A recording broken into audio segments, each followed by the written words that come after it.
हाँ जी, good afternoon everyone. Cost sheet revision में हम पहला चैप्टर स्टार्ट कर रहे हैं कॉस्ट शीट का।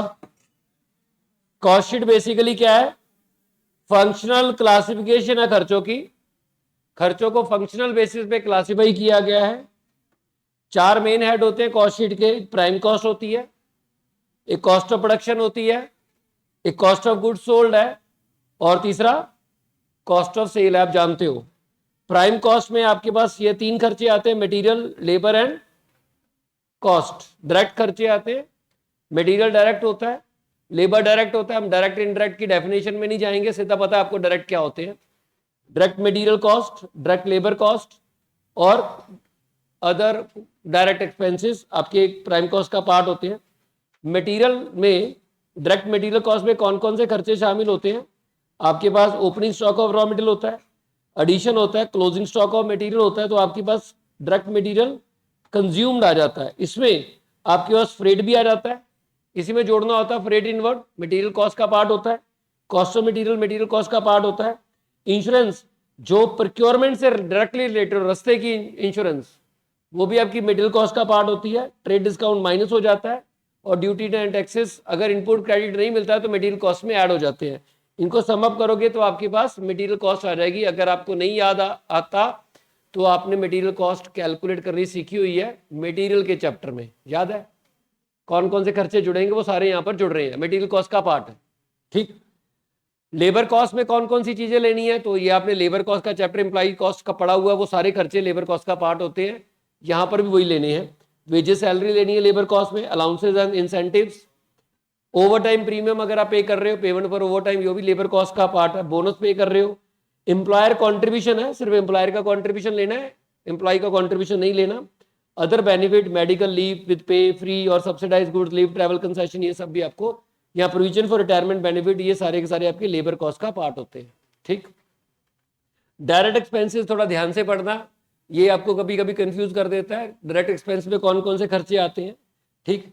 कोई रीजन नहीं पूछना, कोई टॉपिक सिर्फ समझ में आया तो याद कर लीजिए, नहीं समझ में, अगर समझ में आ गया तो कंसेप्ट है, नहीं तो रट्टा है। इधर चीज है।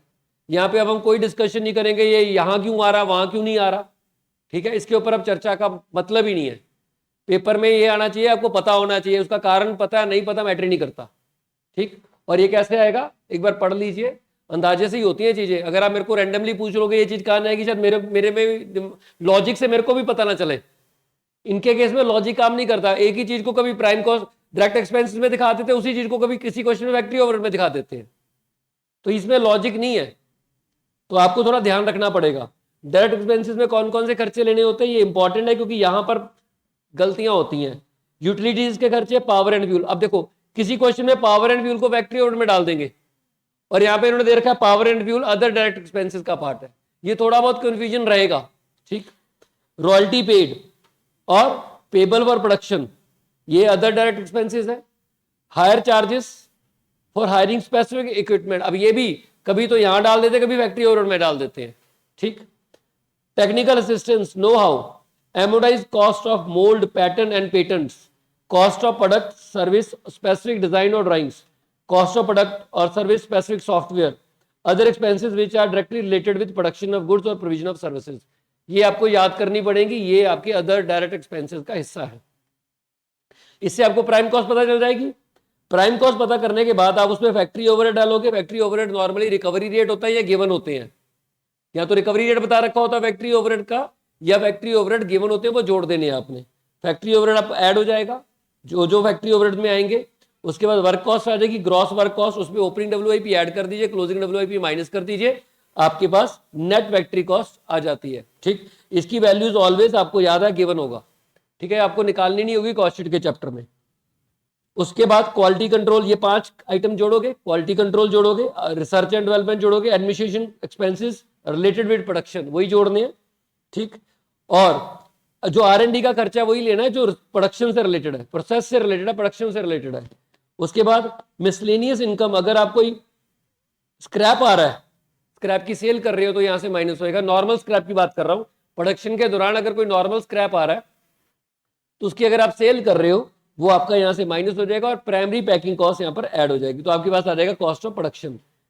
अब इसमें फैक्ट्री ओवरहेड में कौन कौन से खर्चे हैं देख लीजिए। कंज्यूमेबल स्टोर्स एंड स्पेयर्स यहाँ पर आ जाएगा, depreciation plant and machinery factory building यहाँ पर आएगा, lease rent of production assets यहाँ पर आएगा, repair maintenance of plant machinery factory building वो भी फैक्ट्री ओवरहेड का पार्ट है, indirect employ cost related with production activity वो भी यहाँ पर आ जाएगा, drawing and designing department cost वो भी यहाँ पर आ जाएगा, insurance of plant machinery factory building. Even आपको कंफ्यूजन होता है स्टॉक ऑफ रॉ मटेरियल का इंश्योरेंस दिया हो वो भी यहाँ पर आता है।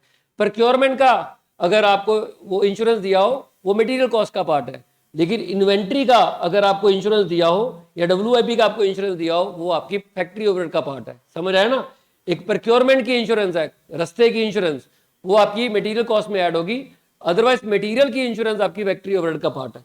उसके बाद जिग्स फिक्सचर एंड टूलिंग इनकी एमोटाइज कॉस्ट, और आपके पास tool room engineering and maintenance and pollution control इन डिपार्टमेंट के खर्चे ये भी आपकी फैक्ट्री ओवरहेड का पार्ट हो जाएंगे।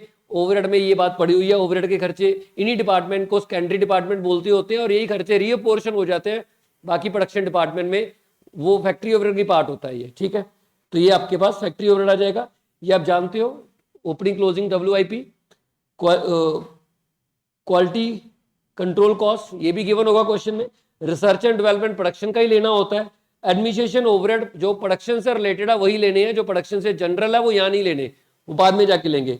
क्रेडिट फॉर रिकवरीज का मतलब होता है, क्रेडिट फॉर रिकवरीज का मतलब होता है कि अगर आप नॉर्मल स्क्रैप पैदा कर रहे हो प्रोडक्शन में, मटेरियल का स्क्रैप जो आएगा मटेरियल कॉस्ट में से माइनस होता है। मटेरियल का स्क्रैप अगर प्रोडक्शन में मटेरियल का स्क्रैप आ गया, लेकिन अगर प्रोडक्शन का स्क्रैप आएगा वो यहां पर आएगा। मटेरियल का स्क्रैप मतलब आपके पास बल्क में मटेरियल पड़ा था, पड़ा कुछ खराब हो गया उसको बेच दिया तो मटेरियल कॉस्ट में से माइनस होएगा, लेकिन अगर प्रोडक्शन के दौरान स्क्रैप पैदा हुआ वो यहां से माइनस होएगा। ठीक, क्रेडिट फॉर रिकवरीज वही होगा। ज्वाइंट प्रोडक्ट बाय प्रोडक्ट आप जानते हो इसकी ट्रीटमेंट क्या होती है, प्रोडक्शन कॉस्ट को हम ज्वाइंट प्रोडक्ट और बाय प्रोडक्ट में बांट देते हैं, और आपका जो बाय प्रोडक्ट क्या होता है इनका NRV निकाल के कॉस्ट में से माइनस कर देते हैं। अगर आपके क्वेश्चन में बाय प्रोडक्ट ज्वाइंट प्रोडक्ट है तो आप कैसे डील करोगे पता है आपको, और वैसे भी इसकी डीलिंग यहाँ पर नहीं होनी, इसके लिए सेपरेट चैप्टर पड़ा हुआ है। ठीक है, इसको यहाँ चिंता नहीं, कॉस्ट शीट में इसका कोई पॉइंट नहीं आएगा। नेक्स्ट, प्राइमरी पैकिंग आपको सिर्फ वो पैकिंग करनी है जो जरूरी है to hold and preserve, secondary packing यहाँ पर नहीं लेनी। एज ए रिजल्ट आपके पास क्या आ जाएगा, कॉस्ट ऑफ प्रोडक्शन आ जाएगी। कॉस्ट ऑफ प्रोडक्शन में आप opening stock of finished goods जोड़ोगे, closing stock of finished goods minus करोगे तो आपके पास कॉस्ट ऑफ गुड्स सोल्ड आएगी। क्लोजिंग स्टॉक निकालते समय अगर ओपनिंग स्टॉक गिवन है तो आपको FIFO या वेटेड एवरेज का इस्तेमाल करना है। क्लियर है, FIFO एंड वेटेड एवरेज का इस्तेमाल करना है। कॉस्ट ऑफ सेल कैसे निकलेगी, कॉस्ट ऑफ गुड्स सोल्ड आ गया। अब यहाँ पर बाकी के सारे खर्चे एडमिनिस्ट्रेशन सेलिंग एंड डिस्ट्रीब्यूशन के खर्चे वो सारे के सारे यहाँ जोड़ दिए जाएंगे तो आपके पास कॉस्ट ऑफ सेल आ जाएगा। इसमें एडमिनिस्ट्रेशन ओवरहेड जनरल लेना है, सेलिंग ओवर लेना है, यहाँ पे सेकेंडरी पैकिंग कॉस्ट भी आ जाएगी, वो ट्रांसपोर्टेशन के लिए जरूरी होती है, तो ये ट्रांसपोर्टेशन डिस्ट्रीब्यूशन का ही पार्ट होता है, और अदर डिस्ट्रीब्यूशन एक्सपेंसेस यहाँ पर ऐड हो जाएंगे तो आपके पास कॉस्ट ऑफ सेल आएगी।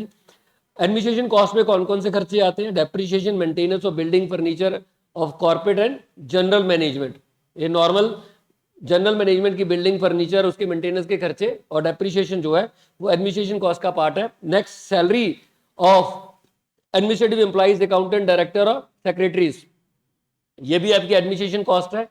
Rent, rate, taxes, insurance, lighting, office expenses, ये भी आपके एडमिनिस्ट्रेशन ओवरहेड है। इनडायरेक्ट मटेरियल भी है और लीगल चार्जेस, लीगल चार्ज में audit fees, corporate office expenses. किसी ने मेरे को बोला ऑडिट फीस कॉस्ट शीट का पार्ट नहीं होती, कॉस्ट शीट का पार्ट होती है, ऑडिट फीस भी कॉस्ट शीट का पार्ट होती है, लीगल चार्जेस भी कॉस्ट शीट का पार्ट होते हैं। ठीक, ये कोई अबनॉर्मल कॉस्ट नहीं होती है। वो कहता है ऑडिट फीस तो अबनॉर्मल होती है, क्यों होती है भाई, audit fees not abnormal, normal है। अगर आप कंपनी तो आपको ऑडिट कराना पड़ेगा, कस्टमर बियर करेगा उसको भी कॉस्ट का पार्ट बनेगा। Legal fees, normal legal fees, ये जो भी आप लीगल डिपार्टमेंट होता है या कोई भी छोटे मोटे केस होते हैं उनके लिए जो आपके लीगल खर्चे आते हैं वो भी आपकी कॉस्ट का पार्ट है, कस्टमर बियर करता है।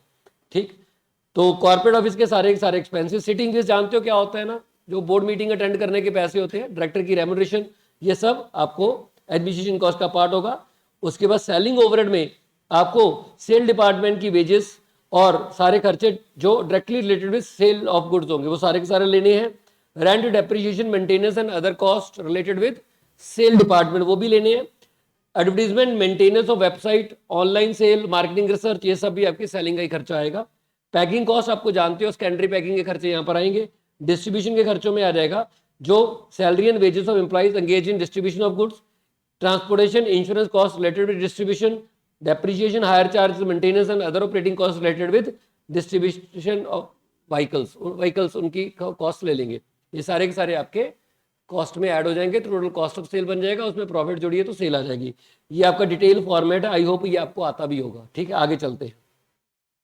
एबनॉर्मल कॉस्ट की ट्रीटमेंट क्या होती है? एबनॉर्मल कॉस्ट कभी भी कॉस्ट का पार्ट नहीं होता, जितना भी खर्चा एबनॉर्मल कॉस्ट के ऊपर है वो कॉस्ट शीट से हटा दिया जाता है, ना इसका स्क्रैप और ना ही इसकी कॉस्ट शीट का पार्ट बनेगी। आपने प्रोसेस में ये बात पता है आपको, प्रोसेस में एबनॉर्मल कॉस्ट की वैल्यू होती है वो निकाल देते हैं, उसका स्क्रैप भी एबनॉर्मल कॉस्ट के साथ ही एडजस्ट होता है। ठीक है, सब्सिडीज, ग्रांट एंड इंसेंटिव, जिस चीज की सब्सिडी या ग्रांट मिली है उस चीज की कॉस्ट में से माइनस हो जाएगा, उसको कम कर देगा।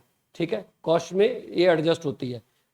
अगर आपको किसी चीज के लिए सब्सिडीज मिली है, प्रोडक्शन की सब्सिडीज है, ओवरहेड में माइनस हो जाएगा। अगर मटेरियल के लिए सब्सिडी मिली है तो मटेरियल कॉस्ट में से माइनस हो जाएगा। अगर सेल के लिए सब्सिडी मिली है तो सेलिंग के खर्चों में से माइनस हो जाएगी। ये कॉस्ट को रिड्यूस करता है, ये कस्टमर को बेनिफिट दिया जाता है सब्सिडीज का। अगर कोई पेनल्टीज, फाइन, डेमोरेज और डैमेजेस पे किए जाते हैं, these all are part of abnormal losses, ये कॉस्ट शीट में नहीं इंक्लूड होते। पेनल्टी लगी हो, legal expenses are not abnormal cost, ये ध्यान रखना। पेनल्टी लगी हो, फाइन हो, डैमेज हो, डेमोरेज हो। डेमोरेज समझते हो, मैंने आपको बताया था वेयर हाउस में जब जब जब नॉट वेयर हाउस, पोर्ट के ऊपर जब आप चीजें क्लियर नहीं करवाते हो, टाइम होता है, टाइम के अंदर चीजें क्लियर करवानी होती है, अगर आप वहां पे चीजें क्लियर नहीं करवाते हो तो वहां पे एक पेनल्टी पड़ जाती है, इसको डेमोरेज बोलते हैं। ये एबनॉर्मल कॉस्ट होती है, अगर टाइमली क्लियर कर लेते तो ये पड़ती ना आपको, तो कस्टमर इसको बियर नहीं करता। अदर एंड फाइनेंस कॉस्ट, ये फाइनेंस कॉस्ट का पार्ट होती है, कस्टमर इसको भी बियर नहीं करेगा, ये भी कॉस्ट शीट का पार्ट नहीं होता। ठीक है, चलिए नेक्स्ट क्वेश्चंस पर आ जाइए। यही फॉर्मेट है, अगर आपको ये फॉर्मेट आता है सफिशिएंट है। क्वेश्चंस पहले हम बात करेंगे आपके स्टडी मिल के क्वेश्चन की, फिर आपकी प्रैक्टिस बुक के क्वेश्चन में आपको मेन जो होंगे वो करवा दूंगा। बहुत सारे क्वेश्चन रेपिटेटिव नेचर के हैं, ठीक है, जो मेन है वो डिस्कस करेंगे। आइए, क्योंकि आपने ये सारे क्वेश्चन किए हुए हैं तो मैं वही पॉइंट डिस्कस करूंगा जो मुझे रेलेवेंट लगेगा। ठीक है, जैसे पहला क्वेश्चन है इसमें, ये वाला नॉर्मल क्वेश्चन है, इसमें कोई ऐसा पॉइंट नहीं है, ये हो जाएगा आपसे, किया भी हुआ आपने।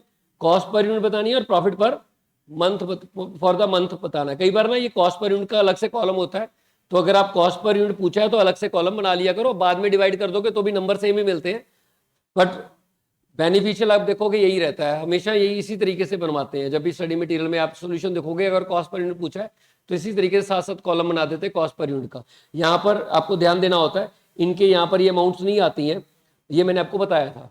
ठीक है, बाकी ये क्वेश्चन नॉर्मल है। क्वेश्चन नंबर 2 पर चलते हैं। इसमें भी आप देखो क्या है, रॉ मटेरियल कंज्यूम पता करना है, प्राइम कॉस्ट पता करनी है, फैक्ट्री कॉस्ट पता करनी है, कॉस्ट ऑफ गुड्स सोल्ड पता करना है, एंड नेट प्रॉफिट पता करना है। अगर आपको चीजों की पता है कि कौन कौन चीजें कहाँ कहाँ जाएंगी, इसमें सिर्फ फॉर्मेट में चीजें प्लॉट करनी है, इसमें कैलकुलेशन वाला पार्ट कुछ नहीं है। अगर आपको मालूम है कौन सी चीज कहाँ जाएगी तो ये क्वेश्चन हो जाएगा। ठीक है, इसमें कुछ नहीं है। Next question number 3, raw material purchase मालूम है कहां जाएगा, क्लियर है। जीएसटी इनपुट टैक्स क्रेडिट मिलेगा, इसको कोई ट्रीटमेंट आपकी नहीं होगी। फ्रेट इनवर्ट मटेरियल कॉस्ट में ऐड होगा, wages pay to factory worker किया है और ये भी वर्कर कॉस्ट में जाएगा। Production bonus pay to factory worker, factory overhead का पार्ट है। रॉयल्टी पेड फॉर प्रोडक्शन, ये अदर डायरेक्ट एक्सपेंसेस में चला जाएगा, अभी हम पढ़ के आए हैं। Amount paid for power and fuel, ये भी अदर में चला जाएगा। Amount paid for purchase mould and patterns, ये कहां जाएगा, ये भी डायरेक्ट में ट्रीट कर रहे हैं। ठीक है, और job charges paid to job worker, ये भी डायरेक्ट एक्सपेंसेस है। स्टोर एंड स्पेयर कंज्यूम्ड, ये फैक्ट्री ओवरहेड में चला गया। ये डेप्रीशिएशन फैक्ट्री बिल्डिंग की फैक्ट्री में चला जाएगा, ऑफिस की ऑफिस एडमिनिस्ट्रेशन में चला जाएगा। प्लांट मशीनरी फैक्ट्री ओवरहेड में जाएगा। डिलीवरी व्हीकल की सेलिंग एंड डिस्ट्रीब्यूशन में चला जाएगा। Salary paid to supervisor factory overhead में चला जाएगा। Repair and maintenance paid for plant and machinery factory में जाएगा। सेल डिपार्टमेंट सेलिंग डिस्ट्रीब्यूशन में जाएगा। Sale office building vehicle use by directors administration में जाएगा। Insurance premium plant and machinery factory overhead में जाएगा। फैक्ट्री बिल्डिंग भी फैक्ट्री ओवरहेड में जाएगा और ये भी फैक्ट्री ओवरहेड में ही जाएगा। ठीक, अभी पढ़ के आए हैं। Expenses paid for quality control check, ये क्वालिटी कंट्रोल कॉस्ट है, ये भी क्वालिटी कंट्रोल कॉस्ट है। Research and development related to production, ये R&D की कॉस्ट में जाएगा। Expenses paid for pollution control and engineering and maintenance, ये फैक्ट्री ओवरहेड का पार्ट है। Expenses paid for administration of factory work, ये एडमिनिस्ट्रेशन ऑफ फैक्ट्री वर्क है, ये administration cost related to production में जाएगा। Salary paid to functional manager, production control, finance और sale, production control factory में जाएगा, ये ऑफिस एंड एडमिनिस्ट्रेशन में जाएगा, और ये सेलिंग एंड डिस्ट्रीब्यूशन में जाएगा। ठीक, salary paid to general manager, other administration cost, general administration cost में जाएगा। Packing cost paid for primary packing, primary packing आप जानते हो कहाँ जाएगा, और ये सेकेंडरी है, ये कॉस्ट ऑफ सेल में ऐड होगा बाद में, कॉस्ट ऑफ गुड सोल्ड के बाद। ठीक, इंटरेस्ट नहीं आएगा। Fee paid to auditor administration cost में जाएगा, ये भी एडमिनिस्ट्रेशन कॉस्ट में जाएगा। इंडिपेंडेंट डायरेक्टर को ये भी एडमिनिस्ट्रेशन कॉस्ट में जाएगा। Performance paid, bonus paid to sales staff, ये सेलिंग एंड डिस्ट्रीब्यूशन में जाएगा। ये ओपनिंग क्लोजिंग स्टॉक की वैल्यू गिवन है। ठीक है, ये आपका स्क्रैप रिलाइज हुआ, आपने 86,000 का स्क्रैप बेचा है, और ये आपके सेल ऑफ स्क्रैप में से माइनस हो जाएगा कॉस्ट ऑफ प्रोडक्शन के बाद, उससे पहले जब माइनस करते हो। ठीक है, चलिए ये हो गया। नेक्स्ट, किसमें? फैक्ट्री वर्कर का बोनस है तो फैक्ट्री ओवरहेड में जाएगा। ठीक है, याद कर लेना इतना सा, तुम जो मर्जी सोचो यही करना है, मतलब ही नहीं है। मैं अब इस पे डिस्कशन नहीं करूंगा। आइए मल्टीपल चॉइस क्वेश्चन, आपको याद आ गया कहां करना है? आपको जो मर्जी लगता हो, मुझे जो मर्जी लगता हो, आई से भाई साहब ने जो किया वही करना है। ठीक है, अब ये दिमाग में रीजन रूजन नहीं लेके आने हैं, जो जहां करना है वहां करना है बस। ठीक, उतना आप ज्यादा स्कोर कर लोगे। आइए MCQs, generally for the purpose of cost sheet preparation, cost are classified on the basis of functions, function के हिसाब से। ठीक, कॉस्ट शीट के लिए फंक्शन के हिसाब से हम क्लासिफाई करते हैं, फंक्शनल क्लासिफिकेशन होता है। Which of the following does not form part of prime cost? बताओ।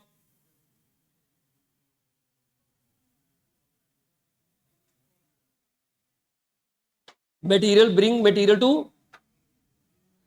अच्छा पैकिंग, ये है, ए नहीं आएगा, ए नहीं आएगा, ए आंसर है। और पता नहीं क्या क्या बोल रहे हो, factory factory. Question number 3, A limited receive an order for which it purchase a special frame, direct expenses, special frame for manufacturing, it is a part of direct expenses. ठीक है, वैसे धक्का है, it should be factory overhead. चलिए, अरे special frame है, machinery भी तो स्पेशल ही खरीदते हैं, तो अब इसमें ना बड़ा कंफ्यूजन है। चेक कर लो इन्होंने क्या दिया हुआ है, बी दिया हुआ है मेरे पास ये आंसर। अच्छा, कहां पे है इसका आंसर? ठीक है,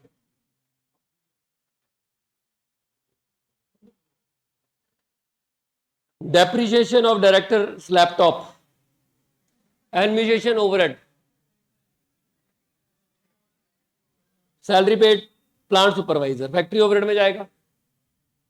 अच्छा, हमने फोर्थ का भी देख लिया था, तो थर्ड का भी। ठीक है, फिफ्थ हो गया एडमिनिस्ट्रेशन ओवरहेड, ये क्लियर है। 6, manufacturing, A manufacturer has set up A lab for testing quality control, testing of product for compliance with standard, salary of this lab staff are part of quality control cost. Audit fees, administration, salary paid to factory store staff, factory overhead का part है। Canteen expenses for factory workers, factory worker है तो वही जाएगा। A company pay royalty to state government on the base of production, that expenses. ठीक है जी, आइए question number 1, ये किया हुआ है, इसमें आपको क्या करना है, find out the value of material purchase. आपके पास इजी क्वेश्चन है, डायरेक्ट लेबर कॉस्ट है जो कि 175% ऑफ वर्क ओवरहेड है, तो यहां से वर्क ओवरहेड आपके आ जाएंगे, फैक्ट्री कॉस्ट आ जाएगी। ठीक है, फैक्ट्री कॉस्ट में लेबर कॉस्ट माइनस करोगे तो आपके पास मटेरियल परचेज आ जाएगा। ठीक, और ओपनिंग क्लोजिंग एडजस्ट कर दोगे तो इजी क्वेश्चन है, इसमें कुछ नहीं प्रॉब्लम नहीं आएगी आपको। फिर उसके बाद कैलकुलेट करके मटेरियल परचेज, सारी आइटम्स गिवन है तो आपको कॉस्ट शीट बनानी है।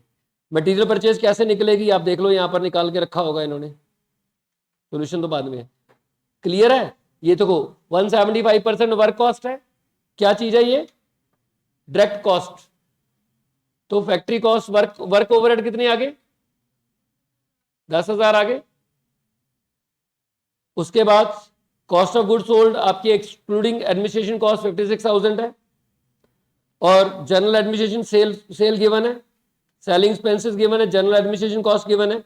कितना आएगा मटेरियल परचेज बताओ,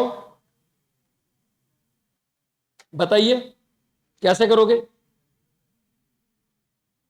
अरे तरीका बता दो कैसे करोगे।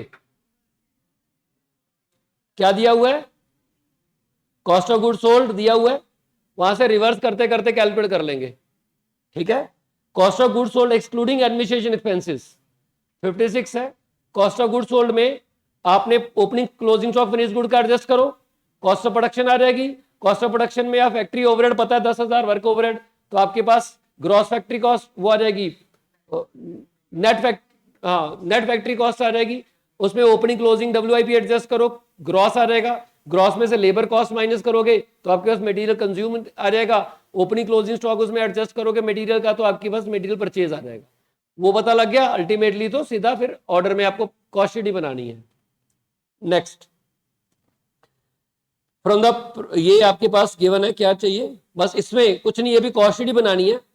आपको क्या करना है, मंथली कॉस्ट शीट, ये फैक्ट्री ओवरहेड में लेके जाने हैं आपको। ठीक है, मशीन आवर्स जो है वर्क 21,600 और 8 के हिसाब से। एक बात बताओ, ये ओपनिंग स्टॉक क्लियर है, कहां जाएगा? तीनों का। क्लोजिंग स्टॉक तीनों का गिवन है। रॉ मटेरियल परचेज कहां जाएगा? मिडिल कॉस्ट में जाएगा। GST ITC अवेलेबल है, ये कहीं नहीं जाएगा। ठीक, वेजेस पेड लेबर कॉस्ट का पार्ट बनेगी। Expenses for utilities direct expenses का पार्ट बनेगी। चेक कर लिया करो, कई बार ओवरहेड में न डाल दे। ठीक है, तो ये आई थिंक ये अदर डायरेक्ट एक्सपेंसेस का ही पार्ट है। ठीक है, ऑफिस एंड एडमिनिस्ट्रेशन कॉस्ट में जाएगा, ये सेलिंग डिस्ट्रीब्यूशन में जाएगा, ये भी सेलिंग डिस्ट्रीब्यूशन में जाएगा, और ये फैक्ट्री ओवरहेड है। ठीक है, फैक्ट्री ओवरहेड में जाएगा मल्टीप्लाई करके। क्लियर है, वर्क ओवरहेड है ये। उसके बाद आपकी प्रोडक्शन इतनी हुई है, ओपनिंग स्टॉक कितना था गुड्स का? 10,000। 10,000 की वैल्यू ये है, इतने यूनिट और प्रोड्यूस कर दिए, क्लोजिंग सॉरी इतने और प्रोड्यूस कर दिए, क्लोजिंग यूनिट सोल्ड 1,60,000 है। तो पहले कितने थे आपके पास? 10,000 प्लस 1,94,000 माइनस 1,60,000, तो 44,000 आपके आगे closing stock of finish goods. FIFO से लगा देना, ये वेटेड एवरेज से कर देना, वैल्यू निकाल लेना। ठीक है, क्लोजिंग स्टॉक की वैल्यू गिवन नहीं है, या तो FIFO लग जाएगा। इन्होंने क्या यूज किया है, FIFO या वेटेड एवरेज देख लेना, वो लगा देना। उसके बाद कॉस्ट ऑफ सेल आ जाएगा, और उसके ऊपर 15% जोड़ दीजिए। 15/115 जोड़ोगे, 15 जोड़ोगे, 15/85 करोगे, कॉस्ट आएगी पहले, 15/85 करोगे तो आपके पास प्रॉफिट आ जाएगा, और फिर वो सेल आ जाएगी, क्योंकि प्रॉफिट की परसेंटेज सेल के ऊपर है, तो कॉस्ट पे होगी 15/85। ये भी इजी क्वेश्चन है। A limited company has a capacity to produce 1 lakh unit इतना, और अलग अलग लेवल के ऊपर वर्क कॉस्ट सीधी गिवन है। It fix administration expenses 1,50,000, fix marketing expenses 2,50,000 per month, and variable distribution cost 30 per unit है। It can sell 100% output at 500 per unit provided it incur the following expenditures. आपको करना क्या है, prepare a cost sheet for the month 30% पे और 100% capacity level के ऊपर। तो 30% के ऊपर तो आपको क्या करना है, 30% के ऊपर वर्क कॉस्ट सीधी मालूम है, और 100% के ऊपर वर्क कॉस्ट सीधी मालूम है। ठीक है, और क्या जोड़ना है, इनके खर्चे दोनों तरफ जुड़ेंगे। ये देखो, fix administration cost and fix marketing cost 30% में भी जुड़ेंगे और उधर भी जुड़ेंगे। क्लियर, और आपके पास वेरिएबल डिस्ट्रीब्यूशन कॉस्ट दोनों तरफ जुड़ेंगे, उधर भी जुड़ेंगे और उधर भी जुड़ेंगे। ये एडिशनल खर्चा है जो आपको 100% में दिखाना है, ये एडिशनल खर्चा है जो आपको 100% में दिखाना है, ये 30% में नहीं दिखाना। क्लियर, उसके बाद सेलिंग प्राइस 30% का कितना है, 550 है, और उसका 30% का 500 है, ऊपर हमने पढ़ा था 500 है। तो आपको प्रॉफिट वगैरह पता लग जाएगा, जो भी जिसमें भी ज्यादा है वो आप कर लीजिए, बता दोगे कि 100% पे प्रॉफिट ज्यादा है या 30% पे प्रॉफिट ज्यादा है, एज द केस जो भी आपको एक्सप्लेन करना है। ठीक, question number 4 format based question है। इसमें ना शेड्यूल बनने हैं आपके, ध्यान देना। इसमें आपको सेलिंग डिस्ट्रीब्यूशन का शेड्यूल अलग बनाना पड़ेगा, और एडमिनिस्ट्रेशन का शेड्यूल अलग बनाना पड़ेगा, और कॉस्ट ऑफ सेल का शेड्यूल अलग बनाना पड़ेगा। उसके बाद कंडेंस P&L बनाना है। कंडेंस P&L में आप क्या दिखाओगे, सेल दिखाओगे, सेल में से आप माइनस करोगे कॉस्ट क्या, सेल में से क्या माइनस करोगे, कॉस्ट ऑफ सेल माइनस कर दो, सीधा ही आपके पास प्रॉफिट आ जाएगा। ठीक है, आपको इन चीजों को अलग अलग कैलकुलेट करना पड़ेगा, एक शेड्यूल बना के। एडमिनिस्ट्रेशन एक्सपेंसेस का शेड्यूल अलग बनेगा, वो टोटल कर लेना। सेलिंग एंड डिस्ट्रीब्यूशन का शेड्यूल अलग बनेगा, वो टोटल कर लेना। कॉस्ट ऑफ सेल में आपके पास अलग बनेगा, वो जोड़ लेना। ठीक है, जोड़ने के बाद आपको कंडेंस P&L बनाना है। सेल पता होगी और कॉस्ट ऑफ सेल उसमें आप यहां से उठा के माइनस कर दीजिए, आपके पास प्रॉफिट लॉस आ जाएगा। क्लियर। अब चलते हैं प्रैक्टिस बुक के ऊपर। हाँ जी, कहां जानी चाहिए, फैक्ट्री वर्कर की वेजेस कहां जानी चाहिए, फैक्ट्री के वर्कर हैं, फैक्ट्री ओवरहेड में डाल दो, इंडायरेक्ट होंगे।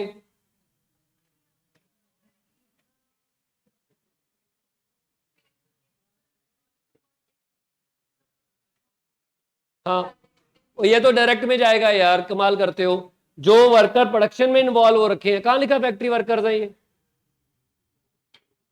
जो अगर फैक्ट्री वर्कर की वेजेस लिखी हुई है ना तो वो ओवरहेड का पार्ट है, अगर प्रोडक्शन में इन्वॉल्व है तो डायरेक्ट लेबर है। ठीक है, कॉस्ट शीट पर आइए, जो आपके एडिशनल क्वेश्चंस हैं। देखो ये फॉर्मेट है, जो मैं एक्स्ट्रा पॉइंट है वो डिस्कस कर लेता हूं, जो एक्स्ट्रा पॉइंट है वो डिस्कस करेंगे, बाकी तो आइटम का फॉर्मेट है। चलो वो भी बता ही देता हूं। ये जाएगा ओपनिंग स्टॉक है, रॉ मटेरियल परचेज है, ये परचेज है, नहीं ये ओपनिंग स्टॉक का रॉ मटेरियल है, सॉरी, ये तीनों रॉ मटेरियल का ओपनिंग स्टॉक है तीनों का। मटेरियल परचेज गिवन है, फ्रेट इनवर्ड मटेरियल कॉस्ट का पार्ट होगा, डायरेक्ट वेजेस में जाएंगी, power and fuel, other direct expenses, cost of special drawing, other direct expenses, trade discount material में से माइनस होएगा, ट्रेड डिस्काउंट मटेरियल कॉस्ट में से माइनस होएगा, insurance of material procured material cost में ऐड होगी, प्रोक्योरमेंट का इंश्योरेंस है वो मटेरियल कॉस्ट में ऐड होगा, rent of factory building 1/5 over office में जाएगा और 4/5 फैक्ट्री ओवरहेड का पार्ट बनेगा, डेप्रिसिएशन फैक्ट्री ओवरहेड में जाएगी, delivery van selling and distribution में, consumable stores and indirect wages factory overhead का पार्ट है, क्वालिटी कंट्रोल आप जानते हो, प्राइमरी पैकिंग आप जानते हो, जनरल एडमिनिस्ट्रेटिव ओवरहेड ये आपके एडमिनिस्ट्रेशन ओवरहेड जनरल में जाएगा, मार्केटिंग स्टाफ सेल्स में चला जाएगा, packing cost for secondary packing होगी, क्लोजिंग स्टॉक दिया हुआ तीनों का। क्लियर है। अब क्या दिया हुआ, for the sum of the finished good were found defective and defective products were rectified by incurring expenditure of additional factory overhead, ये फैक्ट्री ओवरहेड में जुड़ जाएगा। ठीक है, rectification cost of rectification factory overhead का पार्ट हो जाएगा। ये सेल ऑफ स्क्रैप है, ये नॉर्मल स्क्रैप है, कॉस्ट ऑफ प्रोडक्शन में से माइनस हो जाएगी सेल ऑफ स्क्रैप, बस इतना सही है, बाकी सारी चीजें आपकी निकल जाएगी। तो question number 1 is not that important, paper में करने की रिवीजन करने की इसकी जरूरत नहीं है। ठीक है, बस आपको ये पता होना चाहिए ये क्या करना है, मालूम है ना ये क्या करना है, कॉस्ट ऑफ रेक्टिफिकेशन आपकी फैक्ट्री ओवरहेड का पार्ट है। नेक्स्ट क्वेश्चन नंबर 2 आइए, the following data relate to manufacture of product VD100 during the month of October 23, paper में आया हुआ नंबर 23 का 6 नंबर का क्वेश्चन है। यूनिट सोल्ड आपके 12600 है, सॉरी प्रोड्यूस आपके 12600 है, यूनिट सोल्ड आपके 11800 है, डायरेक्ट वेजेस इतनी है, एडमिनिस्ट्रेशन कॉस्ट आपकी इतनी है, सेलिंग प्राइस आपके पास इतना है। Each unit of product required 2 kg of material Z, cost of material Z is 72 per kg, 10% of the production has been scrapped as bad and fetches 45 per unit, scrap sale है, factory overhead are 80% of wages, selling and distribution overhead 54 per unit है, there is no opening and closing stock of raw material and WIP। तो आप देखिए 12600 की production हुई है, अब ध्यान दो 10% प्रोडक्शन स्क्रैप हो गया, तो आपके पास इनपुट जो आएगा 14000 का आएगा। अरे भाई 10% ऑफ प्रोडक्शन स्क्रैप हो गया ना, ठीक है, प्रोडक्शन स्क्रैप होने के बाद 12600 बना, इसका मतलब जो मटेरियल का इनपुट है वो ग्रॉस लेवल पे तो 14000 kg होगा, kg है तो ठीक 14000 kg होगा, 14000 यूनिट्स होंगे ना, इनपुट लगाए होंगे, इसका 10% नुकसान क्या होगा 90%, तो 12600 बना है, तो मटेरियल तो 14000 के हिसाब से लगा होगा, और एक यूनिट को बनाने के लिए 2 kg लगते हैं, 2 kg लगते हैं, और 1 kg का रेट कितना है 72, ये आपकी मिडिल कॉस्ट आ जाएगी। बाकी तो परसेंटेज ही गिवन है सारी, बाकी गिवन है। इस पॉइंट से स्टार्ट ठीक कर लीजिए, बाकी एवरीथिंग एल्स इज गिवन। एक सेल ऑफ स्क्रैप वो बता देता हूं, ये 10% जो स्क्रैप आया ये 54 के हिसाब से बिका। 14,000 का इनपुट आया, 10% क्या हो गया 1400। 1400 into 45, 54 sorry 45 sale of scrap. ठीक है, बाकी तो वेजेस गिवन है, प्राइम कॉस्ट आ गया, फैक्ट्री ओवरहेड वेजेस की परसेंटेज है वो गिवन है, सेल ऑफ स्क्रैप माइनस करके कॉस्ट ऑफ प्रोडक्शन आ गया। ये देखो क्लोजिंग स्टॉक कहां से निकल जाएगा, आपके पास गुड्स प्रोड्यूस इतने हुए हैं और सेल इतने हुए हैं, इसका मतलब closing stock of finished goods आ गया। तो आप एवरेज प्राइस निकाल के इसकी वैल्यू निकाल लोगे। अगर आपको एवरेज प्राइस ही नहीं निकालना आता पेपर छोड़ देना। ठीक, और क्या वो एवरेज प्राइस मेरे को बोलो फिफो निकाल के बताओ, वेटेड एवरेज निकाल के बताओ, तो लानत है आप पे, मेरे पे ज्यादा है। ठीक है, तो कॉस्ट ऑफ गुड सोल्ड हो गया, और ये एडमिनिस्ट्रेशन और सेलिंग के खर्चे दे रखे हैं उन्होंने, 11,800 भी किया तो 11,800 पे आएंगे। ठीक है, बाकी इसमें कुछ नहीं था, मेन पहला ही पॉइंट था, स्क्रैप वाला पॉइंट मेन है, इतना ही पढ़ लेना। अगर आपको इतना आता है क्वेश्चन सारा रीड करने की जरूरत नहीं है। ठीक, और आप याद रखना पेपर में याद आ जाता है, ऐसा क्वेश्चन देखा हुआ है। तो इनको पढ़ने का फायदा ये होता है कि एग्जैक्ट आपका टाइम सेव हो जाता है, आपको पता होता है क्या करना है। जो बच्चे प्रैक्टिस नहीं करते, मैं ये नहीं कहता कि पेपर नहीं होता, उनका पेपर हो जाता है, बट पेपर आधा रह जाता है, क्योंकि उनको याद नहीं होता कैसे ट्रीटमेंट करनी है, पढ़ पढ़ के करना पड़ता है। जिन्होंने प्रैक्टिस की होती है उनको पता होता है ये पॉइंट यहाँ पर ये होगा, यहाँ पर ये होगा, यहाँ पर ये होगा, वो कर लेते हैं जल्दी। तो वो इसलिए इंपॉर्टेंट होता है प्रैक्टिस करना। क्वेश्चन नंबर 3, इसको इंपॉर्टेंट मार्क कर लो, इसको आपने पेपर में पहले एक बार देखना है। ठीक, ये क्वेश्चन बहुत बार रिपीट हुआ है पेपर में, अभी भी लेटेस्ट आया हुआ 22 में भी, पहले भी 2-3 बार आ चुका है। ध्यान देना है, यहां गलती करते हो पहले पॉइंट पर ही, आप पहले पॉइंट पर ही गलती करते हो। डायरेक्ट मटेरियल कॉस्ट, ये ना दो प्रोडक्ट है यहां पर, डिस्पोजेबल मास्क और क्लोथ मास्क, दोनों में मटेरियल कॉस्ट कंबाइन दे रखी है। आपको दोनों की मटेरियल कॉस्ट अलग अलग करनी होती है, वेजेस दोनों की अलग अलग करनी होती है, और प्रोडक्शन दोनों के अलग अलग करने हैं। बस यही मुद्दा है इसमें, सब कुछ गिवन है बट कंबाइन करके दिया हुआ है, आपको इनको अलग अलग करना है, अलग अलग कॉस्ट शीट बनानी है। ठीक है, आइए, कहता है कि direct material cost per unit of cloth mask was twice as that of direct material cost per unit of disposable mask. तो मतलब आप देखो नीचे ना क्वांटिटी दी हुई है, कितने कितने बनाया। क्लोथ मास्क 50,000, इसकी डबल है 2x कर दो, और 1,50,000 12 लाख, इससे मिडिल कॉस्ट आ जाएगी दोनों की अलग अलग। ठीक है, डायरेक्ट मटेरियल कॉस्ट, बच्चे पता क्या करते हैं, क्या गलती करते हैं, 2x plus x is equal to 12,50,000, ये करते हैं गलती, आप यूनिट्स को भूल जाते हो। यहां पर कॉस्ट पर यूनिट दिया हुआ है। ठीक है, कॉस्ट पर यूनिट, ये कॉमन मिस्टेक है बहुत, कि उसको डबल कर देते हो एक्स कर देते हो, ये ध्यान नहीं देते, कॉस्ट पर यूनिट दिया हुआ है। कहते हैं कि cost per unit of cloth marks twice as much of direct material cost per unit of disposable mask, double है पर यूनिट, तो पर यूनिट वो मान लीजिए एक्स, डिस्पोजल का एक्स हो गया, क्लोथ का कितना हो गया 2x हो गया, नंबर ऑफ यूनिट से मल्टीप्लाई कीजिए 12,50,000, और वहां से आपके पास दोनों की अलग अलग मटेरियल कॉस्ट आ जाएगी। ठीक, क्लियर है। उसके बाद नेक्स्ट, डायरेक्ट वेजेस भी सेम है, डायरेक्ट वेजेस पर unit of disposal marks were 60% for cloth marks. तो इसका मतलब आप 1,50,000 इंटू वाई, क्लोथ मास्क की वाई ले लीजिए, तो डिस्पोजल की कितनी आ गई, एक मिनट, डिस्पोजेबल 1/5 है ना, disposal marks 60% of cloth marks. ठीक है,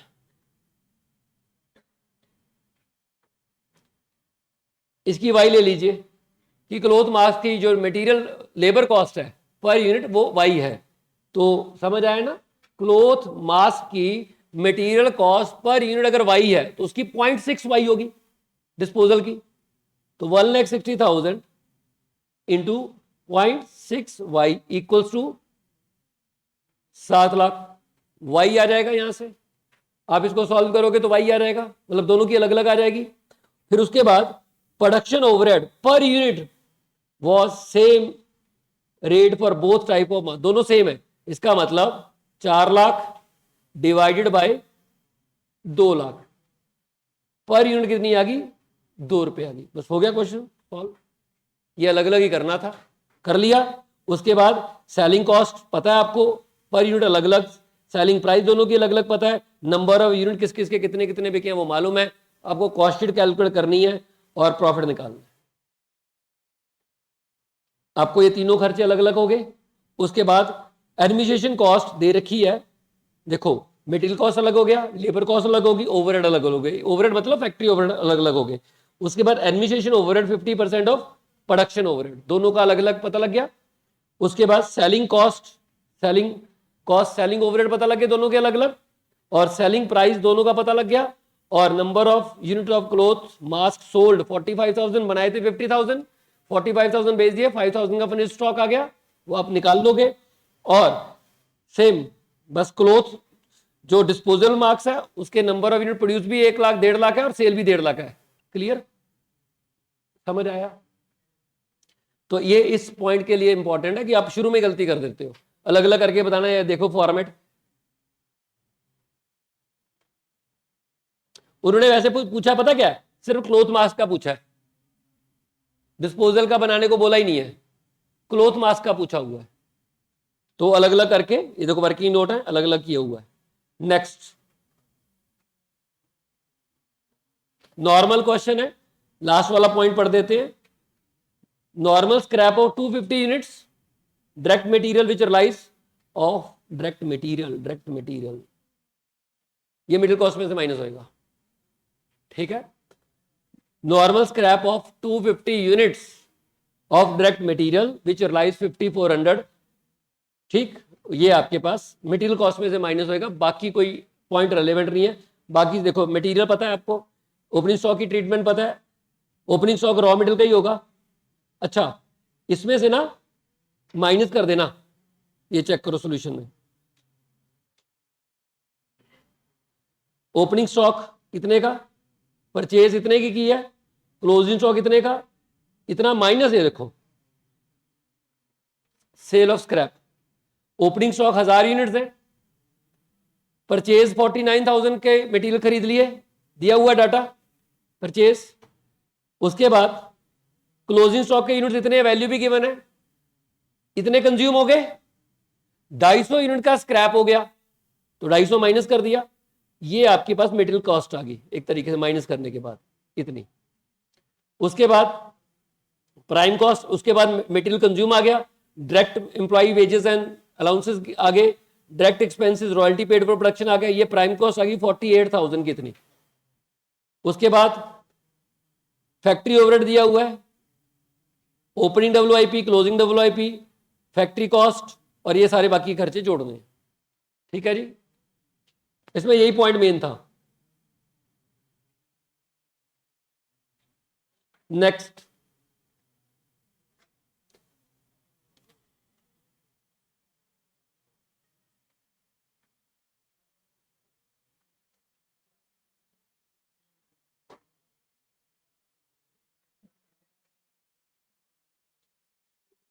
ये क्लियर है ना, प्राइम कॉस्ट 48,000 की, फैक्ट्री ओवरहेड गिवन है क्वेश्चन में, ऐड कर दिया, ग्रॉस वर्क कॉस्ट आ गई, ग्रॉस वर्क कॉस्ट भी 48,000 की, ओपनिंग स्टॉक डब्ल्यूआईपी का गिवन है, यूनिट्स भी गिवन है और वैल्यू भी गिवन है, क्लोजिंग स्टॉक डब्ल्यूआईपी का गिवन है, यूनिट्स भी गिवन है और वैल्यू भी गिवन है, माइनस करोगे तो नेट फैक्ट्री कॉस्ट आ गई।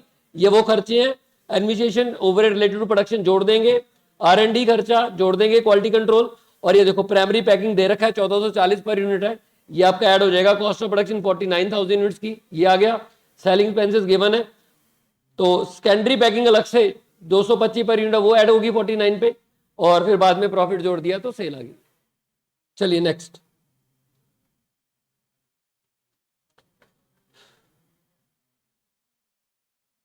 स्टार कर लीजिए ये वाले पॉइंट्स की वजह से, ये वाले पॉइंट्स की वजह से।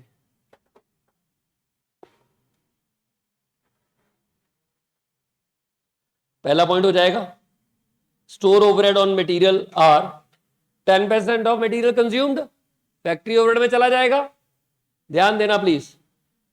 Factory overhead 20% of prime cost, ये भी आ जाएगा प्राइम कॉस्ट का 20%, ये भी फैक्ट्री ओवरहेड और ये भी फैक्ट्री ओवरहेड है। कई बार आपको लगता है कि सर ये फैक्ट्री ओवरहेड दे तो दिए, इसी में शामिल होगा, नहीं, दोनों अलग अलग है, दोनों फैक्ट्री ओवरहेड में जाएंगे। ये पॉइंट मेन है दो, ठीक है। 10% of output was rejected and a sum of 7500 was realised on sale of scrap. Sale of scrap आ गया, नॉर्मल सेल ऑफ स्क्रैप हम मानेंगे, कॉस्ट ऑफ प्रोडक्शन में से माइनस करेंगे, ठीक है। Normal sale of scrap 7500, 10%। Input कितना था?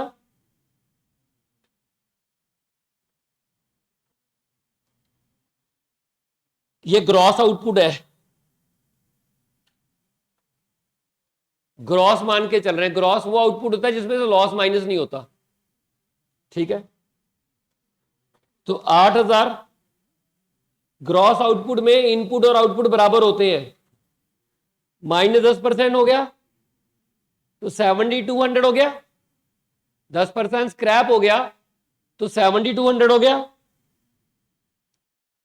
10% of finished good were found to be defective and defective product were rectified at an additional expenditure which is equivalent to 20% of proportionate direct wages। proportionate direct wages, इस point का मतलब बताओ क्या है?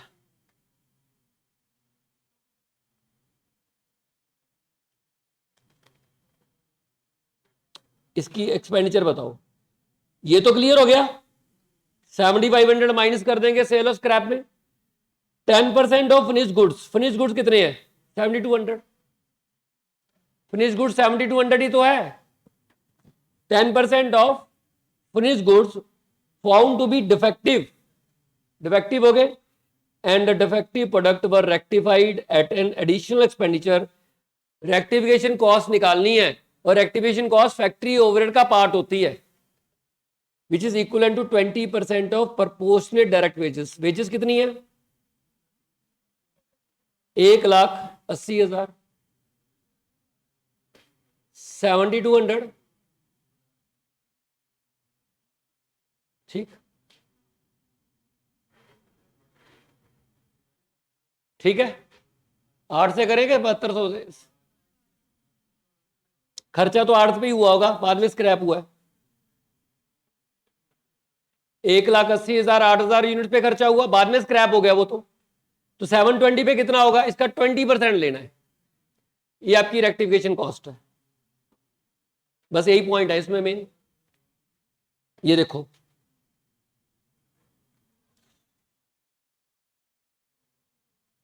ये दोनों आपके फैक्ट्री ओवरहेड का पार्ट हो गया,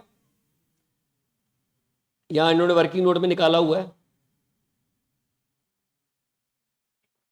ठीक है जी। बस ये कैलकुलेशन है, रेक्टिफिकेशन कॉस्ट आपके फैक्ट्री ओवरहेड में जाएगी।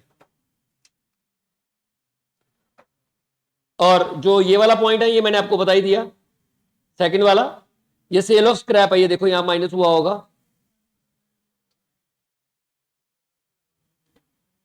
ठीक, सेल ऑफ स्क्रैप।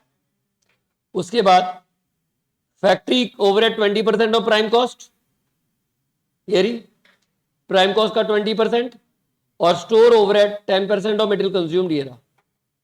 बाकी तो प्लस माइनस ही करना है। चलिए नेक्स्ट क्वेश्चन। ये भाई मैं मजाक कर रहा हूं, मैं ना एक्स्ट्रा टाइम लगा रहा हूं, ये हरकतें मत करो। पहली बात तो तुम बात कर रहे हो पीछे, मैं अफर्ड कर रहा हूं कि तुम्हारे क्वेश्चन हो जाए और तुम ये उल्टी सुल्टी सी हरकतें करने लगे हो। पहले तो कोने पे हो जाओ सारे जाने, बीच में स्पेस दे दो, चिपक चिपक के बैठो, जनानी हो तुम, साइड हो जाओ सारे, पीछे वाले बैग इधर करो, इधर इधर हो जाओ। अरे सीरियस टॉपिक चल रहा है भाई, ये मजाक थोड़ा ना, रेगुलर थोड़ा ना चल रहा है, फास्ट चल रही है चीजें, तो सुन लो। और पेपर में ये क्वेश्चन आ जाएंगे, अब अभी चेक कर रहे हैं, इसके बाद के क्वेश्चन रिपीट होने शुरू हो जाएंगे। अभी थोड़ी देर में ना आधा जब पहुंचोगे इसके बाद क्वेश्चन रिपीट है, क्यों? वो पेपर में रिपीट हो रहे हैं, तो सेम ही क्वेश्चन है, इन्हीं में से पॉइंट आएंगे। अगर आपने किए होंगे तो पेपर में इजी रहेगा। ध्यान से सुन लो, ये क्वेश्चन मैं ऑलरेडी आपको पेपर में डलवा चुका हूं और करवा चुका हूं, पता है आपको, ये क्वेश्चन किया था हमने, याद है? ठीक है, इसको स्टार मार्क कर लो, खुद से करोगे ये क्वेश्चन, ठीक है? ये मैंने आपको कराया हुआ है क्वेश्चन, नेक्स्ट, ये क्वेश्चन अभी ऊपर हमने स्टडी मिडिल में किया था डिस्कस, सेम, ठीक है, स्टडी मिडिल का क्वेश्चन था, सेम वही है, ये फिगर अलग है, ये देखो वही 175% of work overhead. Cost of goods sold दिया हुआ पर यूनिट, वहां पे एडमिनिस्ट्रेशन कॉस्ट लिखा हुआ था, एक्सक्लूडिंग एडमिनिस्ट्रेशन कॉस्ट, यहां पे लिखा नहीं हुआ, ठीक है, वो सेम क्वेश्चन है, अगर वो कर लोगे ये भी हो जाएगा, इसको करने की जरूरत नहीं है। ये देखो, ये भी नॉर्मल है क्वेश्चन, कैलकुलेशन करनी है। उसके बाद आ जाइए इस क्वेश्चन पे,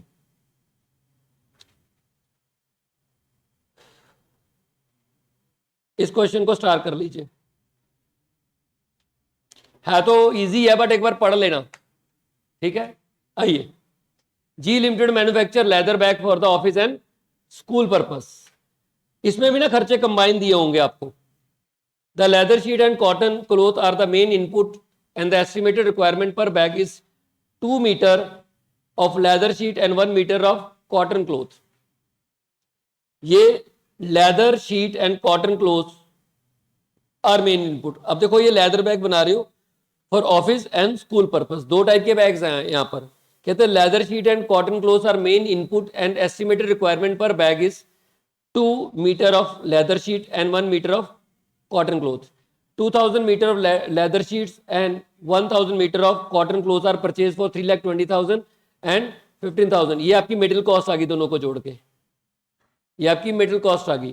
freight paid on purchase is 8,500, यानी कि आपकी कंबाइंड मिडिल कॉस्ट दे रखी है उन्होंने, ठीक। उसके बाद stitching and finishing need 2,000 man hour, ये आपकी स्टिचिंग कॉस्ट आ गई, लेबर कॉस्ट आ गई। अदर डायरेक्ट कॉस्ट, ये भी आपकी अदर डायरेक्ट एक्सपेंसेस आ गए। जी लिमिटेड है 4 machine of at a total cost of 22 lakh, machine have a life of 10 year with scrap 10% depreciation charge of straight line basis. तो आपका देखिए ये कब कितने देर का है, फॉर ए मंथ, एक महीने की डेप्रिसिएशन फैक्ट्री ओवरहेड में इसकी लग जाएगी, एक महीने की लगेगी ना, सितंबर के महीने का डाटा है तो एक महीने की डेप्रिसिएशन आपकी लग जाएगी। Monthly cost of administration and sales staff given है, ये भी गिवन है, ये भी गिवन है। जी लिमिटेड पे 1,20,000 per month, rent 2,400 for factory premises और एडमिनिस्ट्रेशन। अच्छा, ये आपका जो रेंट है 1,20,000 2,400 स्क्वायर फीट के लिए पे किया गया, जिसमें से एडमिनिस्ट्रेशन ऑफिस का इतना स्क्वायर फीट है, सेल ऑफिस का इतना स्क्वायर फीट है और बाकी का फैक्ट्री का स्क्वायर फीट है, यानी कि 1,20,000 को फैक्ट्री में, सेल्स में और ऑफिस में डिवाइड करोगे। क्लियर है ना? आप 2,400 स्क्वायर फीट के लिए 1,20,000 पे कर रहे हो, 2,400 स्क्वायर फीट के लिए 1,20,000 पे कर रहे हो, इसमें एडमिनिस्ट्रेशन ऑफिस 240 स्क्वायर फीट में आ रहा है और जो सेल ऑफिस है वो 200 स्क्वायर फीट है और बाकी का फैक्ट्री स्पेस का है। तो आप 1,20,000 को 2,400 स्क्वायर फीट से डिवाइड करो, 1 स्क्वायर फीट का पैसा 1 स्क्वायर फीट आ गया, तो जितना स्पेस फैक्ट्री के पास है उसे मल्टीप्लाई कर दो, फैक्ट्री ओवरहेड आ जाएगा, उसका रेंट आ जाएगा। जितना ऑफिस के पास है उतना ऑफिस में, जितना सेलिंग के पास है, सेल के पास है उतना सेल में। उसके बाद जो फिनिश बैग है वो ये डिलीवरी खर्चे हैं और ड्यूरिंग द मंथ ऑफ, ये स्क्रैप है, सेल ऑफ स्क्रैप, ठीक। और देखो during the month 35 kg of scrap, cutting of leather and cotton, cutting है, ये मटेरियल का लॉस नहीं है, कटिंग है, उसके ऊपर प्रोसेस हुआ है तो ये प्रोडक्शन का लॉस है। उसके बाद ओपनिंग क्लोजिंग यहाँ पर है नहीं, और free stock of 500 bags in end of in the. अच्छा, बैग एक ही बना रहे हो, इसका मतलब लेदर बैग ही बना रहे हो तो मटेरियल कॉमन है, मेरे को लगा 2 बैग बना रहे हो, एक ही टाइप का बैग है, ये मटेरियल कॉस्ट है, बाकी खर्चे जुड़े हुए हैं। आपको सिर्फ रेंट को अलग अलग करना था तो इज नॉट दैट इंपॉर्टेंट, हटा दो इसको स्टार को, मेरे को लगा था अलग अलग करने हैं खर्चे, कुछ नहीं है, नॉर्मल क्वेश्चन है, नॉर्मल क्वेश्चन है। मटेरियल कॉस्ट दे रखी है, इनको जोड़ना है, लेबर कॉस्ट दे रखी है वो जोड़ना है, अदर एक्सपेंसेस गिवन है, डेप्रिसिएशन गिवन है, आपकी मंथली एडमिनिस्ट्रेशन कॉस्ट गिवन है, सेल कॉस्ट गिवन है, जो आप रेंट पे कर रहे हैं वो 3 पार्ट में डिवाइड करना है, और आपके डिलीवरी कॉस्ट गिवन है और स्क्रैप सेल गिवन है, एवरीथिंग इज गिवन, कुछ नहीं कैलकुलेट करना। ये देखो नेक्स्ट, ये उन्होंने पोर्शन किया हुआ फैक्ट्री रेंट को तीनों पार्ट्स में। नेक्स्ट क्वेश्चन, ये नॉर्मल, ये देखो किया हुआ आपने, स्टडी मिडल का क्वेश्चन है, ये स्टडी मिडल में आपके क्वेश्चन ऑलरेडी है, ठीक। ये भी सेम है,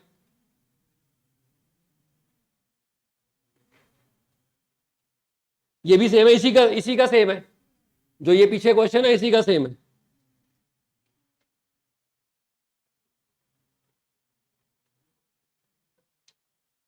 ये वो जो मैंने इंपॉर्टेंट मार्क को है ना क्वेश्चन, मास काला,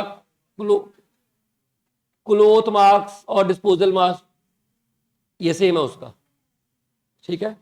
इसमें वो है, बस बॉक्स का बना दिया, वहां पे मास्क का क्वेश्चन है, बाकी सारी चीजें सेम है, तो इसको करने की जरूरत नहीं है, आपने वो कर लिया तो ये भी हो जाएगा, सेम है। आ जाइए इस पे स्टार मार्क कर लीजिए, स्टार मार्क कर लीजिए इस क्वेश्चन को।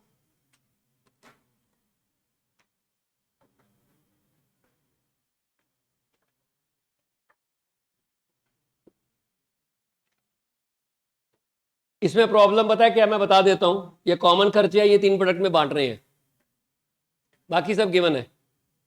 कॉमन खर्चे दिए हुए हैं, ये तो चलो छोड़ो, ये दोनों कॉमन खर्चे हैं, ये लग्जरी, हर्बल और ब्यूटी 3 प्रोडक्ट बना रहे हो, इनमें डिस्ट्रीब्यूट करने हैं आपने, ठीक। और उसकी रेशियो गिवन नहीं है, तो हम रेशियो फाइंड आउट करके डिस्ट्रीब्यूट करेंगे, क्लियर है।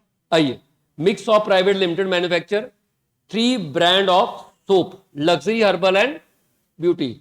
लग्जरी, हर्बल एंड ब्यूटी में आप 3 टाइप की सोप बनाते हो। The following information has been obtained for the period of June 1 to June 30 relating to 3 brands. एक लग्जरी ब्रांड है, एक हर्बल है और एक ब्यूटी है।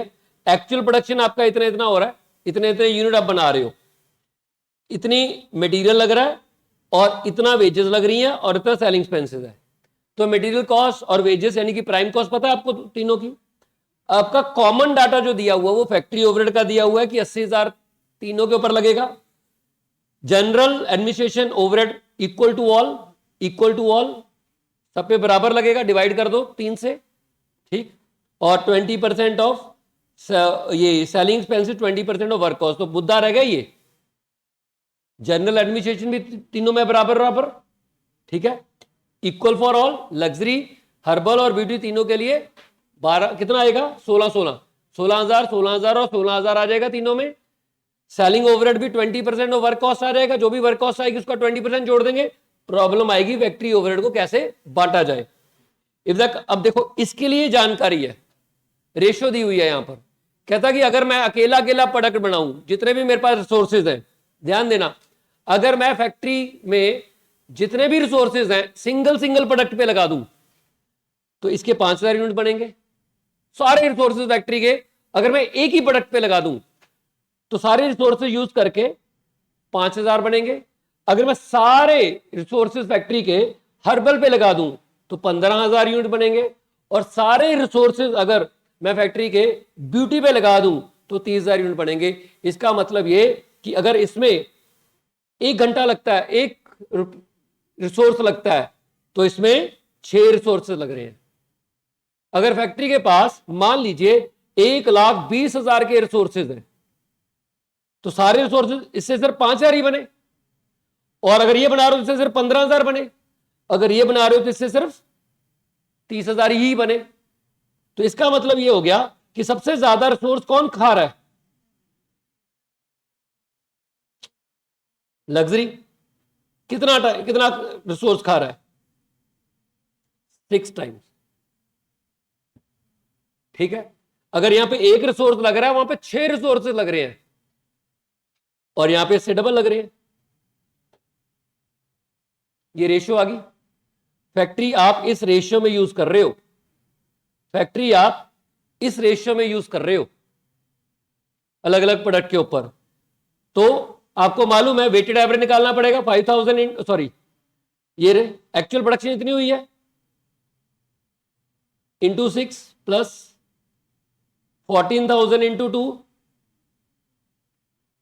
इसकी रेशियो में आप फैक्ट्री ओवरहेड को बांट दीजिए। यहां पे किया होगा इन्होंने, ये देखो ये यूनिट बने हैं ना, ये यूनिट बने हैं, इनको वेट दे दिया 6,750 into 6 plus 14 into 2 plus 77,500 into 1। जो ये आएगी उससे आपका डिवाइड कर लीजिए, 0.5 आ गया, ठीक है। यानी कि पर यूनिट ब्यूटी सोप वो फैक्ट्री ओवरहेड 0.5 आ गए, तो हर्बल के आएंगे 1.5, लग्जरी के आएंगे 3, तो नंबर ऑफ यूनिट से मल्टीप्लाई कर दीजिए, फैक्ट्री ओवरहेड आ जाएंगे।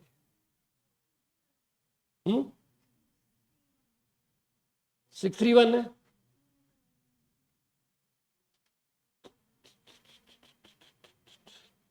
6:1 नहीं बनेगी रेशियो, इन्होंने कहा 6:1 बनेगी,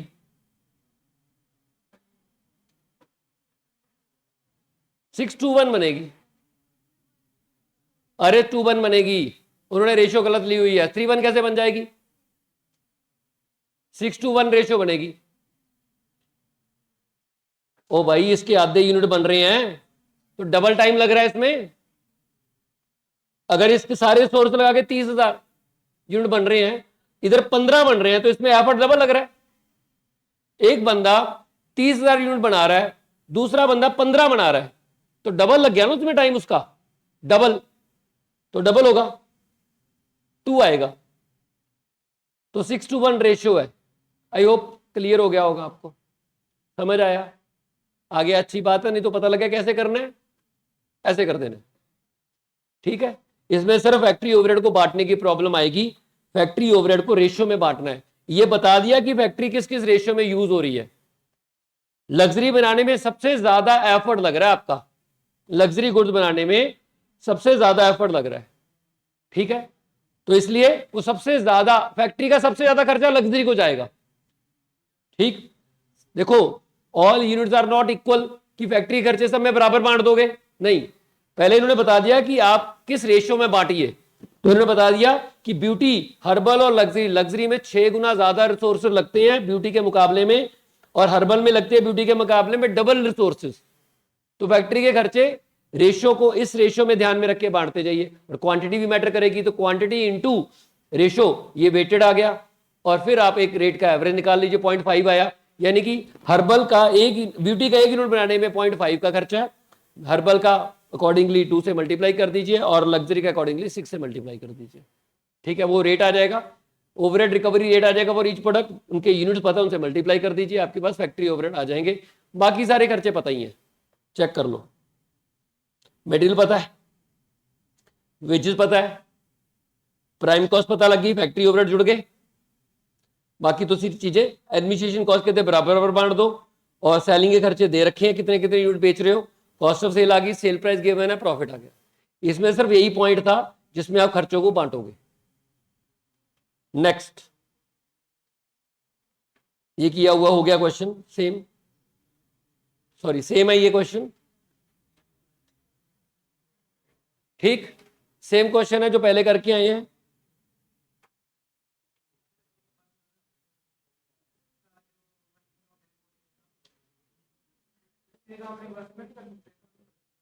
कैसे? रिवर्स से कर लो, वो वैसे जैसे पहले किया हुआ वैसे कर लो। ये भी देखो वही वाला, ठीक है, ये भी सेम है, ये भी सेम है, जो पहले आप वही वाला फैक्ट्री, वही रेक्टिफिकेशन कॉस्ट वाला सेम है, ये भी सेम है, स्टडी मटेरियल वाला हमने किया हुआ है, ठीक है।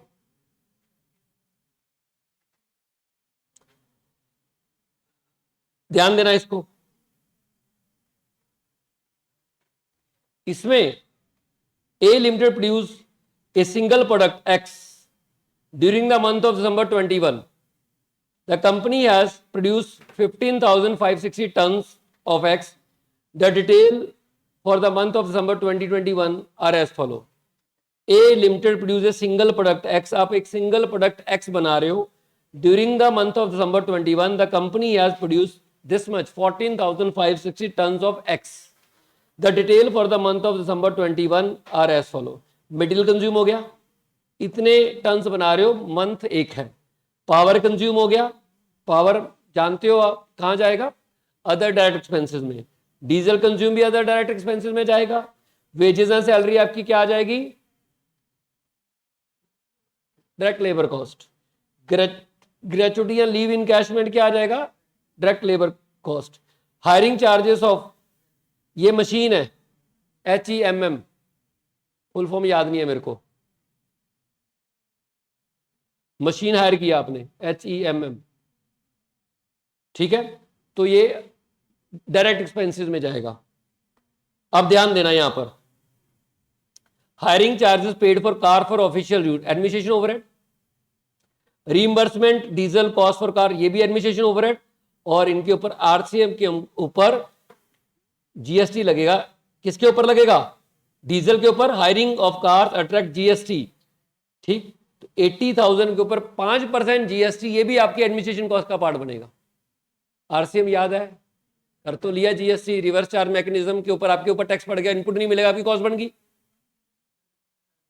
ठीक है, रिवर्स चार्ज के अगेंस्ट आपके ऊपर टैक्स लग गया और इसका आपको इनपुट क्रेडिट नहीं मिलेगा, ये आपकी कॉस्ट बन गई। इसमें ये मेन पॉइंट है। कहां रीइंबर्समेंट, अरे डीजल की कॉस्ट है, इसमें भी लगेगा, लगाया होगा, तो दोनों पे लगा लो, ठीक है, 1 लाख के ऊपर। ये GST वाले टीचर से पूछना यार क्यों लगा, मैं आपको बता देता हूं, अगर आप कोई एडिशनल चार्जेस, इंसिडेंटल चार्जेस उसके साथ चार्ज करते हो ना, साथ पे लगता है सेम टैक्स, उसका पार्ट बन जाता है, भूल गए हो। ट्रांजैक्शन कॉस्ट की डेफिनेशन, ट्रांजैक्शन कॉस्ट होती है, ट्रांजैक्शन प्राइस होता है ना, ट्रांजैक्शन वैल्यू सेक्शन 15 है ना, हाँ देखो याद है मेरे को, सेक्शन 15 में ट्रांजैक्शन प्राइस है, बस। तो इस पे 80, बस सीटियां मारने लग गए हो तुम 2 मिनट में, 80,000 तुम्हें ट्यूटोरियल देना पड़ेगा इसका, मैं बताऊं कैसे मारते हैं, छोड़ो, बोलोगे टीचर बनके क्या करते हो।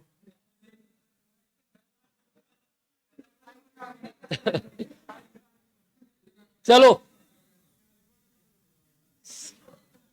तो ये आपके पास 80,000 प्लस 20,000, इसके ऊपर 5% ये भी RCM में जाएगा, आपके एडमिनिस्ट्रेशन कॉस्ट का पार्ट बनेगा, ठीक है। उसके बाद एक पॉइंट और है इसमें, maintenance cost paid for weighing bridge, ठीक है, 7,000 use for weighing of final goods at a time of dispatch, ये कहां जाएगा, डिस्ट्रीब्यूशन कॉस्ट में चला जाएगा, ये डिस्ट्रीब्यूशन ओवरहेड का पार्ट है।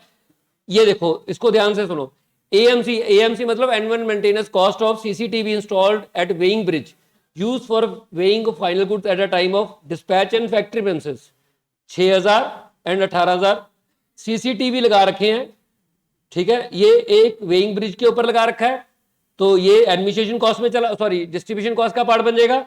ये फैक्ट्री प्रेमिसेस में लगा रखा है, ये फैक्ट्री ओवरहेड का पार्ट बन जाएगा, ठीक है जी।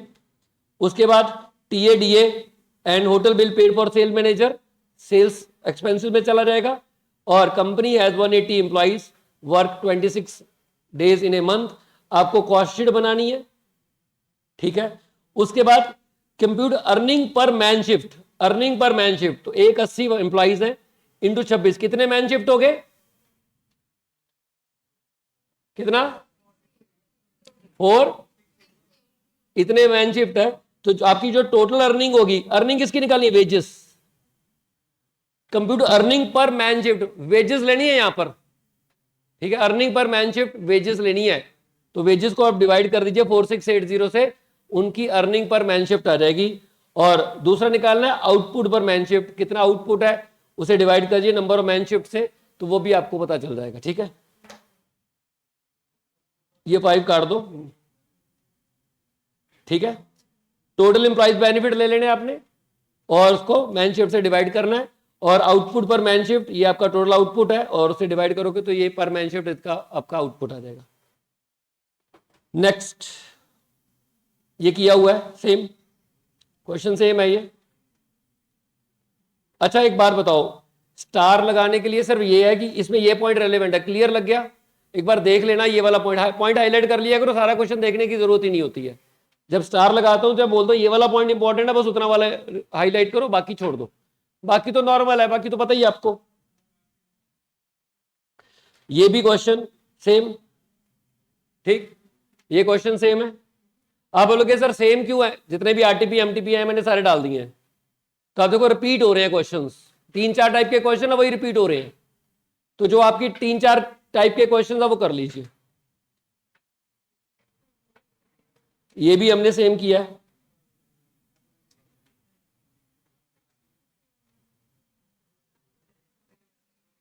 ये भी सेम है।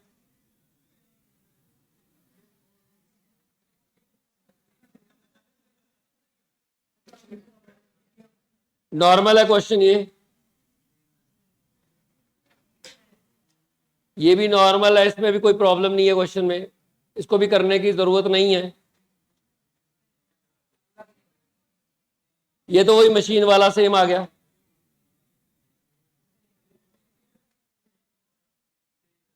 सीए इंटर में 23, ये आपके पास आ गया। इसमें मैं पढ़ देता हूं क्या क्या है। इसमें opening stock and closing inventory, आपके पास ध्यान दो, ओपनिंग स्टॉक गिवन है, क्लोजिंग स्टॉक गिवन नहीं है, ठीक। Stock of raw material given है, फिनिश गुड का ओपनिंग गिवन है, क्लोजिंग गिवन नहीं है। मटेरियल ओपनिंग स्टॉक गिवन है, क्लोजिंग गिवन है। WIP का ओपनिंग गिवन है, क्लोजिंग का गिवन है।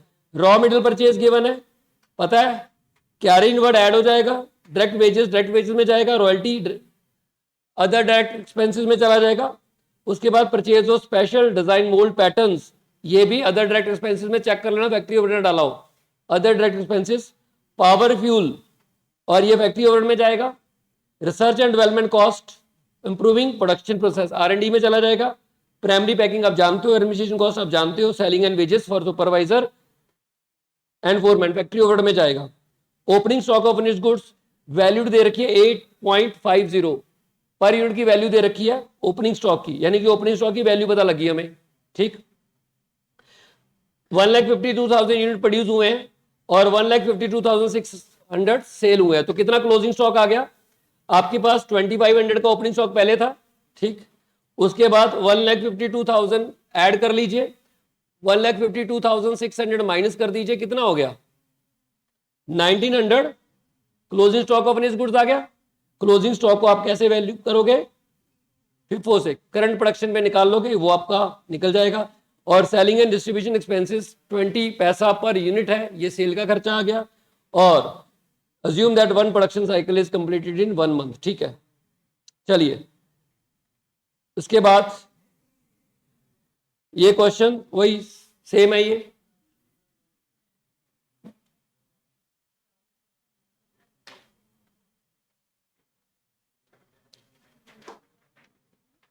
नेक्स्ट, ये किस चीज का सेम है? नॉर्मल क्वेश्चन है, फर्म ने इतने यूनिट प्रोड्यूस किए, opening stock at the end of the year. अब ध्यान दो प्लीज, फर्म प्रोड्यूस इतने units, the stock of finished goods at the end of the year valued at cost of production. FIFO method follow किया, FIFO firm ने इतने unit cell कर दिए, बाकी आपका क्लोजिंग स्टॉक आ जाएगा। और ओपनिंग स्टॉक भी गिवन है, फिनिश्ड गुड्स का ओपनिंग स्टॉक गिवन है, करंट प्रोडक्शन गिवन है, क्लोजिंग स्टॉक गिवन है, सॉरी सेल गिवन है, दोबारा रिपीट कर रहा हूं, फिनिश्ड गुड का ओपनिंग स्टॉक गिवन है, प्रोडक्शन गिवन है, सेल गिवन है, क्लोजिंग स्टॉक पता लग जाएगा।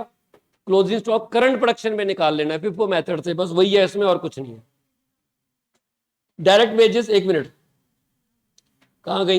डायरेक्ट वेजेस पेड और ये दोनों जोड़ लेंगे, एक पेड है और ये आउटस्टैंडिंग है, ये ऐड हो जाएंगे, वेजेस पेड और आउटस्टैंडिंग ऐड हो जाएंगी, ठीक है जी, बस खत्म। तो ये हमारा पहला कॉस्ट शीट कंप्लीट हो गया। Tomorrow we will do job and batch, जो भी चैप्टर रहेगा, जॉब कॉस्टिंग रहेगी वो कल करेंगे, ठीक है जी। Thank you so much.